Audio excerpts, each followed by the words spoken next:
Des villages abandonnés, il y en a des milliers en Espagne. Ça, vous commencez à le savoir si vous regardez mes vidéos. Mais ces villages sont pour la plupart à l'abandon depuis des décennies, en état de ruine et souvent à cause des mêmes raisons. Lieux trop isolés, villages inondés par le gouvernement ou touchés par la guerre civile.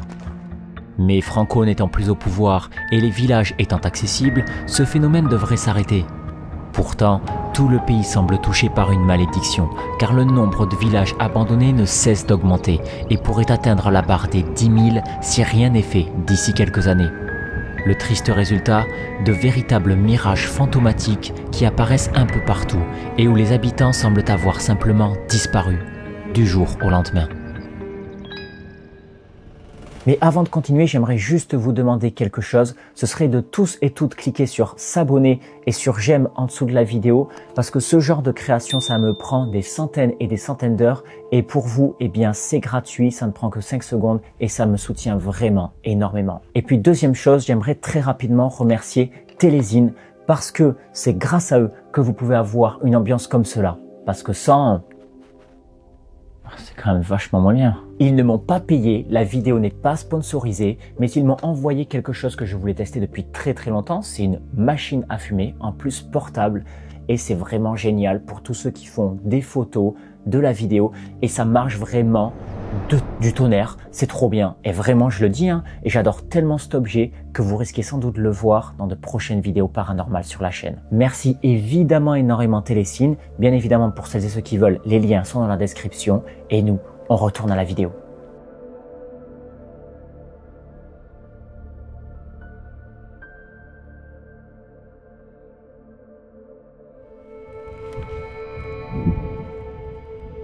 Torralba de Arciel. La route passe en plein milieu, il y a l'électricité, et pourtant, 0 habitant à l'année. Pourquoi? C'est ce que nous allons essayer de découvrir.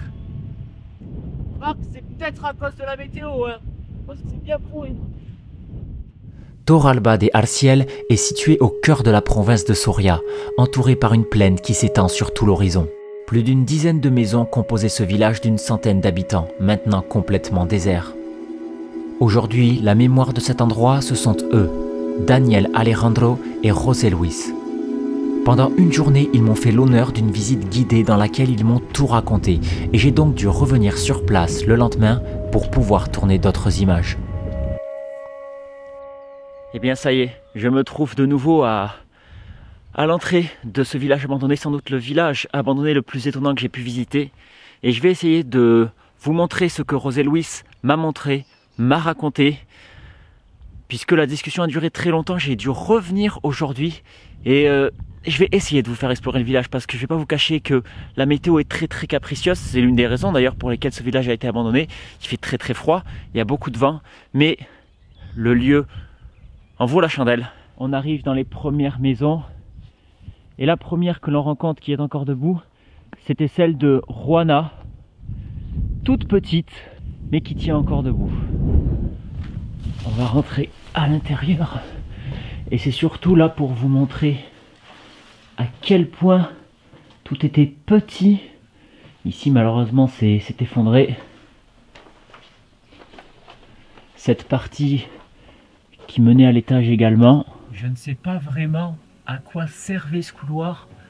Peut-être pour accéder à des endroits où il y avait des animaux. Ça me semble être le plus cohérent et le plus logique. Mais vous vous rendez compte comment tout était compact, réduit au minimum pour utiliser le moins d'espace possible. Je dois complètement me baisser pour passer ici. Et donc lorsqu'on sort de cette maison et qu'on a descendu l'escalier de l'église, on arrive dans la partie centrale du village, partie principale avec ici la route et ici l'espèce de place qui servait en fait aux habitants pour se rassembler. Et on peut le voir, 1, 2, 3 maisons différentes et notamment ici celle où habitait José Luis.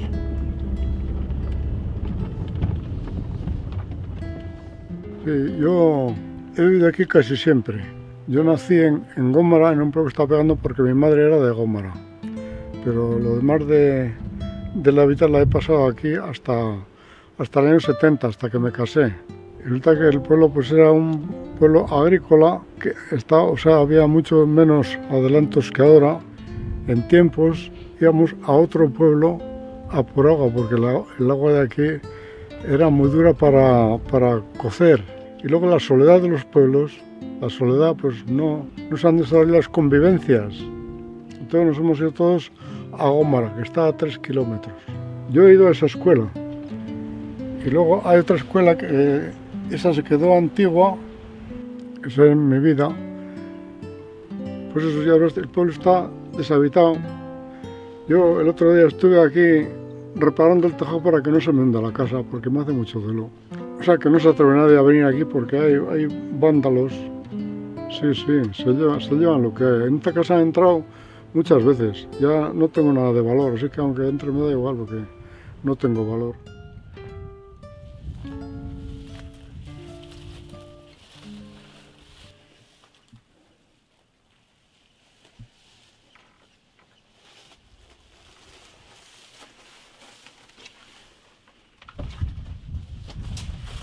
Et là commence l'étonnement parce que on va commencer à rentrer dans des maisons qui, malgré plus de 50 ans d'abandon, eh bien, sont dans un état correct, voire plus que correct. Vous allez le voir par la suite. Et dans lesquels surtout on peut vraiment s'imaginer comment ils vivaient. Et ça commence déjà ici. Alors certes, ce n'est qu'un petit placard et un fauteuil, mais l'odeur ici par contre est immonde. Je viens de voir. Regardez ça, attention, âme sensible s'abstenir. On a ça ressemble à un renard qui est venu mourir ici, je sais pas pourquoi. L'odeur est horrible. On a même encore quelques cadres accrochés au mur. On voit très nettement qu'ils avaient l'électricité. Donc ce n'est pas ça qui a causé l'abandon du village. Et par contre là, vous le voyez, ça va être très très compliqué de monter à l'étage. Je vais pouvoir vous emmener ici. Mais malheureusement, vous allez le voir, il est tout simplement impossible d'aller voir plus loin.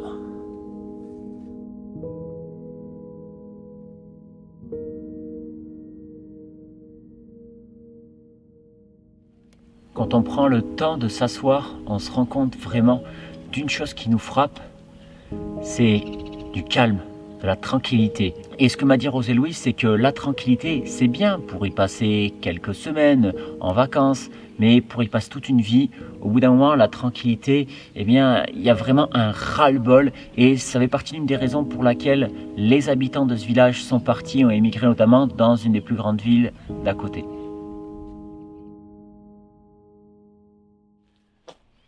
Un petit élément intéressant sur certaines de ces maisons et qui parle donc d'une époque bien révolue, ce sont ces petits anneaux en fer au bord des maisons. Ça servait tout simplement à accrocher les chevaux. Évidemment aujourd'hui, il n'y a plus de chevaux. Lorsque l'on quitte cette série de maisons, on arrive bien évidemment sur la rue principale, mais surtout sur une maison et une scène en particulier qui est vraiment intrigante. C'est cette voiture brûlée et cette maison dont l'intérieur est très étrange.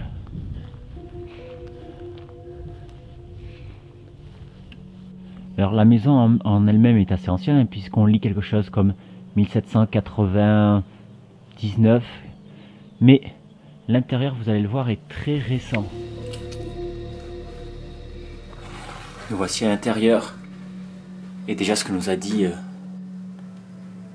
Rosé Louise, c'est que, vous le voyez, d'ici 1 an, 2 ans maximum, la maison sera complètement écroulée et on sera incapable d'y aller. Mais ce qui nous frappe en rentrant, c'est ça. Le landau à la poussette, parce qu'il y a un landau à l'extérieur. Mais c'est pas tout, il y a beaucoup de choses qui appartenaient à des enfants et qui sont restés là. et même Rosé Louis ne sait pas trop pourquoi. Cette maison avait en effet été tout d'abord abandonnée dans les années 70 comme les autres, mais dans les années 2000, un couple décide de l'acheter. Ils y réalisent quelques travaux, y ont un enfant, avant de partir du jour au lendemain, sans prévenir et en laissant derrière eux de nombreux objets ainsi que leur voiture brûlée.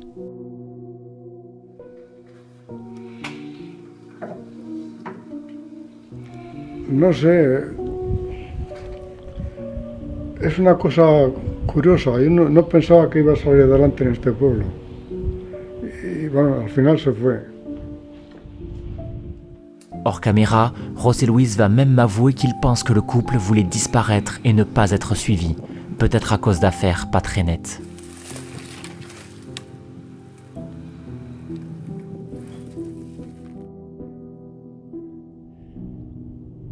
Je vais éviter de parler trop à l'extérieur parce qu'il y a beaucoup de vent, mais dans cette rue principale, c'est là où on rencontre les bâtiments d'utilité, on va dire, publique. Derrière nous, il y avait la forge qui aujourd'hui est complètement fermée mais inutilisée. Et juste ici, l'ancienne école. On peut voir l'immense pierre qui indique la date de construction, 1793, et un bout de la plaque qui indique bien que c'était une école nationale. Il n'en reste plus rien. Tout est effondré. Regardez un peu l'état de l'escalier. Il y a littéralement des marches qui s'effondrent. Il faut faire très très attention. Mais on peut se rendre compte de la vue qu'ils avaient depuis la classe. Même si c'est tout ce qu'il reste, la vue. Et à peine sorti de l'école, on arrive devant les deux maisons les plus impressionnantes du village. Et cette vue qui donne vraiment l'impression d'une ville fantôme, avec l'ancienne maison de Casiano et celle de Isaac. Et vous allez voir que ces maisons sont vraiment impressionnantes à l'intérieur comparées aux autres qu'on a l'habitude de voir.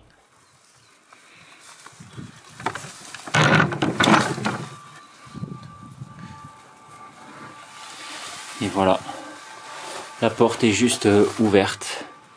Malheureusement ici cette maison a été bien vandalisée.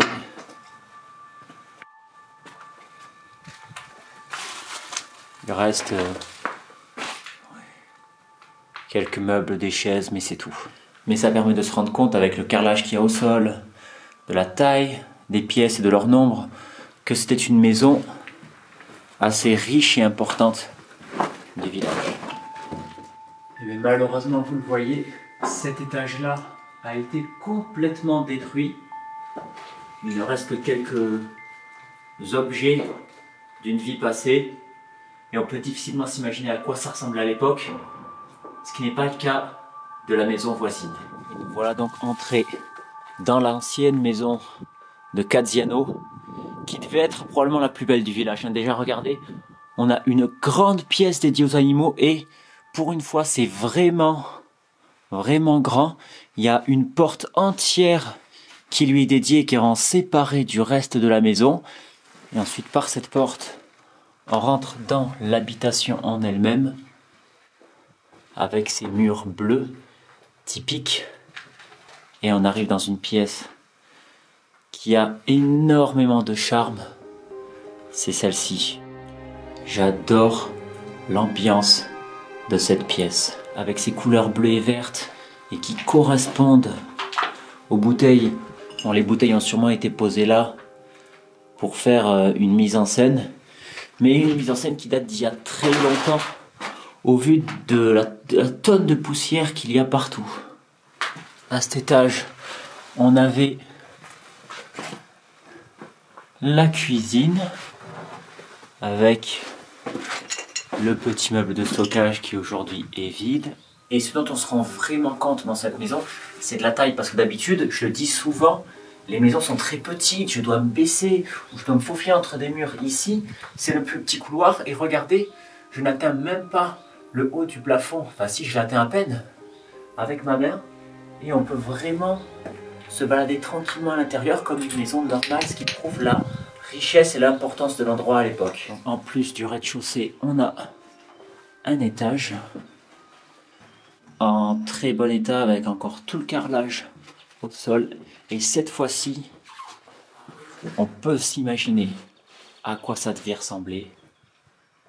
On peut même aller voir la vue depuis le balcon. Et ça, c'est pas donné à tout le monde. Chacune de ces pièces était sans doute une chambre avec son propre carrelage. On en a encore une ici, malheureusement toute vide, mais qui tiennent encore bien debout.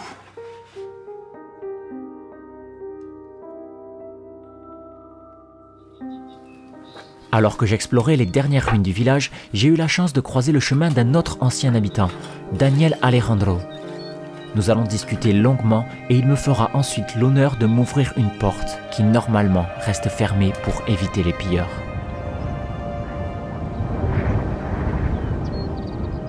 Sí, el ábside le pusimos hormigón porque se caía, ¿no?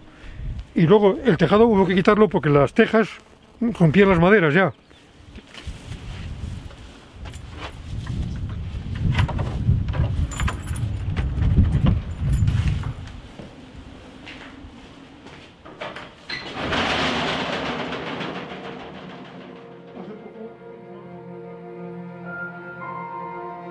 Cette église romane dédiée à Santa Marina fut construite au XIIIe siècle. Elle est particulièrement simple, une seule nef et une abside semi-circulaire. À l'intérieur, il ne reste malheureusement plus grand-chose, beaucoup d'éléments ayant été volés et le reste emmenés ailleurs. Mais si vous pensez que cette église et ce village sont des cas uniques, vous vous trompez lourdement.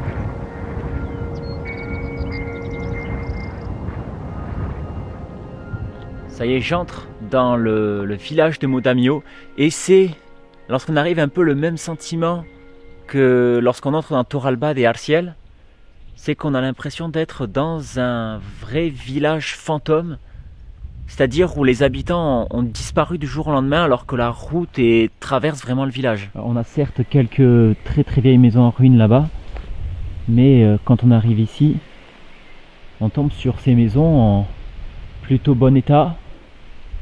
Ici, une maison qui sert de centre social pour les habitants qui souhaitent récupérer le village, mais au vu de son état, je me demande encore s'il est utilisé. Juste à côté du centre social, on a la grande église qui doit être fermée parce que vous le voyez, eh bien il y a du béton. Donc il y a certaines personnes qui ont tenté de moderniser le village. Et c'est drôle ce contraste avec les ruines qu'il y a à côté. Bon, et là, quand on arrive sur cette petite place, le contraste est encore plus fou parce qu'on a vraiment une ruine totale ici. Du béton presque frais, hein. Des maisons en bon état mais clairement abandonnées. À première vue, cette maison pouvait sembler la plus importante, la plus grande du village. Mais en fait, lorsqu'on s'y connaît un peu, regardez ici la porte et regardez celle-ci. Ça prouve que cette maison était bien plus ancienne et bien plus importante. La porte d'Ovella est arrondie et puis on a les traces d'ancienne armoirie, un ancien blason, malheureusement bien trop effacé pour pouvoir en tirer une quelconque information. Et ici sur cette place, c'est vraiment une vision d'apocalypse parce qu'on a plein d'éléments qui sont vraiment délaissés, envahis par la végétation. On a le banc ici, la maison complètement écroulée et ici une autre qui a l'air bien abandonnée également. Comme beaucoup d'autres villages qui ont connu le même sort, Modamio est particulièrement isolé. La première ville se trouve en effet à plus de 25 km. Perdue à 1200 mètres d'altitude, sur un sol pierreux, avec un climat particulièrement difficile entre les vents puissants et les neiges importantes l'hiver, la vie y était difficile. Grâce au conte de Florida Blanca, nous savons que ce village comptait plus de 150 habitants au XVIIIe siècle. 100 ans après, il y avait 42 maisons, une école avec 18 élèves et une fontaine d'eau potable. Comme d'habitude, ces petits villages comptaient uniquement sur leur agriculture pour vivre. Du blé, de l'orge, de l'avoine, qu'ils complétaient avec du bétail et un peu de chasse. Le quotidien n'y était certes pas aisé, mais l'exode rural, accentué par la prise de pouvoir de Franco, ont eu très vite raison de ce village, qui comptait toujours 120 habitants en 1930. 30 ans plus tard, ils étaient moins de 80, Et 30 ans plus tard encore, moins de 10. Había por aquí animales, trabajamos la tierra con animales, le decimos mulas, caballos, y luego empezaron a venir los tractores, pero han venido los tractores tan grandes, que se ha quedado todo despoblado, o sea, se ha quedado sin gente. Con pocos tractores se maneja todo el mundo se ha ido. Au début des années 2000, l'espoir renaît. Un groupe d'anciens habitants se crée, réhabilite en partie le village et arrive même à restaurer l'église d'origine romane. Elle possédait à l'époque un retable magnifique du XVIIe siècle, mais pendant les années d'abandon, tout ce qui se trouvait à l'intérieur a disparu. Mais aujourd'hui, ce court espoir est peut-être déjà terminé, car le village semble n'être plus qu'habité par des fantômes. Un triste destin qui pourrait bientôt être celui de toute une région, si rien n'est fait pour empêcher que cette malédiction ne continue de tout détruire sur son passage.